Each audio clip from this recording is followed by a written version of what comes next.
Okay ka lang?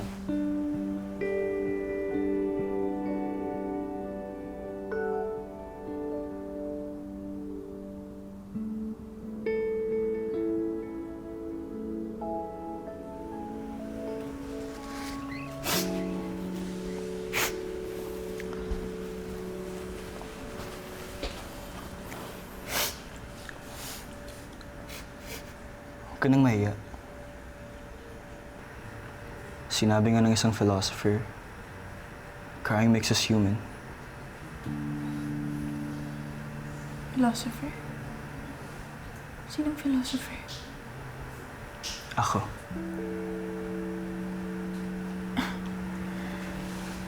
So, ikaw pala ang philosopher sa mga friend. Pinapatawa lang kita.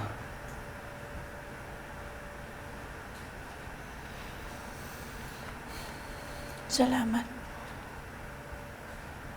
Aware ka naman siguro na pinagtritripan ka lang nila, no? Alam ko naman yun eh. Ramdam na ramdam kong challenge nila ako. Pero ano bang magagawa ko? Eh ako naman talaga yung cook nyo eh.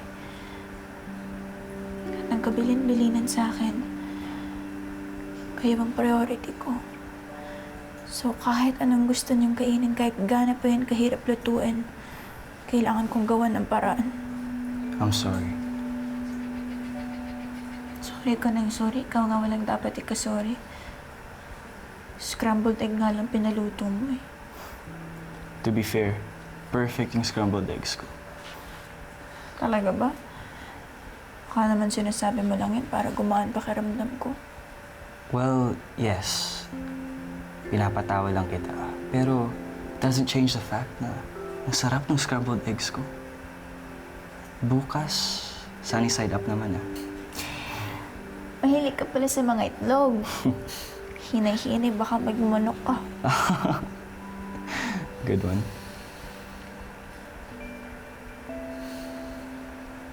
Salamat ha.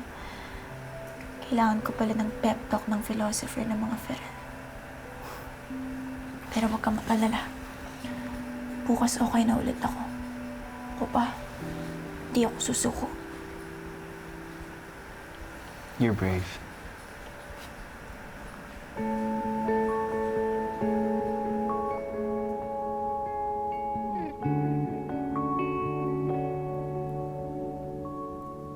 Did you see her kanina? Sobrang kawawa, tol.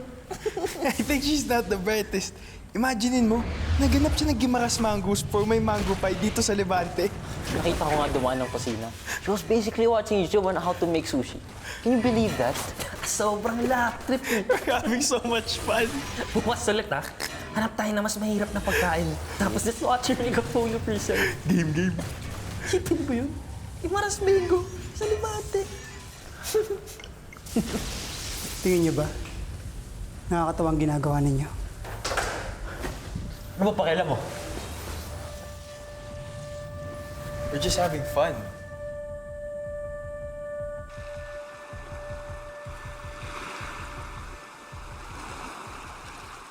Nakausap ko na yung doktor at sabi ko sa kanya, mas magandang dito na lang sa bahay mag-recover. Eh, huwag kang magkalala, anak. Bukas makalaway, lalakas na ulit yung tatay mo. Mas malakas pa kaysa sa kabayo o sa kalabaw. Buti naman pala, Tay. Pero huwag niyo po munang peresahin sarili niyo, ah. Baka naman po dahan-dahan, tapos mabigla kayo, mabinat po kayo at magkakomplikasyon. Naku anak, huwag kang mag-alala sa tatay mo. Akong bahala dito. Bunta lang abot sa akin ito kapag nag-skip siya ng therapy at ng gamot niya. Parang mas delikado pa mabuntal kaysa sa binat, ha? Eh, ikaw naman, anak. Kamusta ka na dyan? Kahit dalawa, ha? Ikaw at saka yung nanay mo, nagdesisyon na naman kayo nang hindi niyo ako kinukonsulta, ha? Tay, syempre ayaw na po namin ni nanay na mag-alala kayo, lalo na magsa-surgery po kayo nun. Huwag kang mag-alala, anak. Nagpaliwanag na ako sa tatay mo. Nagdadrama lang yan. Naiintindihan ko naman yung desisyon mo, anak. Na sakripisyo mo para sa akin, para sa pamilya natin. Pero syempre naman, concerned pa rin ako para sa'yo. Diba anak? Okay ka lang dyan. Wala kang problema. Opo naman po, Nay. Wala pong kaproblema. Okay na okay po ako dito. Baka nga pumawili ako, dito ko na gusto yung tumire. Talaga lang ah. Sigurado ka ba, anak? Kasi di ba, nag-promise ka sa akin na oras na mapagod ka dyan, uuwi ka agad dito. Oh, isipin mo yung sarili mo, huwag kang magtitiis. Nay, hindi naman po ako nagtitiis. Tsaka aminin ko po, nahihirapan naman din ako. Kasi mahirap po talagang pakainin yung mga apo ni Don Ferrell.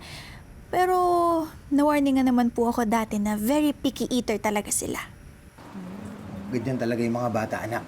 Pag ayaw kumain ng mga bata, nung luto mo, eh, kurutin mo sa singit. O kaya, bato ka mo ng konti. Ito talaga, ano mga ina-advise mo sa anak mo? Mamaya magalit si Don Ferrell pag nalaman niya sinasaktan niya yung mga apo niya. Pero anak, ito yung gusto kong malaman. Kamusta naman yung mga tao dyan sa mansyon? Normal din ba yung mga pamilyang mayayaman o katulad din nila tayo? O humuhupo ba sila ng ginto at salamangka? Parang kapareho lang naman po natin sila. Pero meron din pong pagkakaiba. Actually, hindi po. Malaki po pala yung pagkakaiba. Anong ibig mo sabihin? Dito po kasi sa mundo ng mayayaman, mas tahimik at walang nagsasalita. Pag nandito po kayo, wala kayong maririnig na ingay, walang nag-uusap. Walang nagsasalita.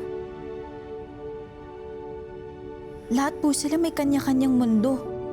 Kung dyan po sa atin, naririnig natin lahat. Kaluskos ng mga pusa, kahol ng mga aso, pati nga po sut-sut ng mga daga, rinig natin, di ba?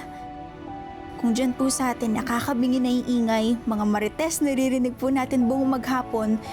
Dito naman po sa mansyon, nakakabingi yung katahimikan.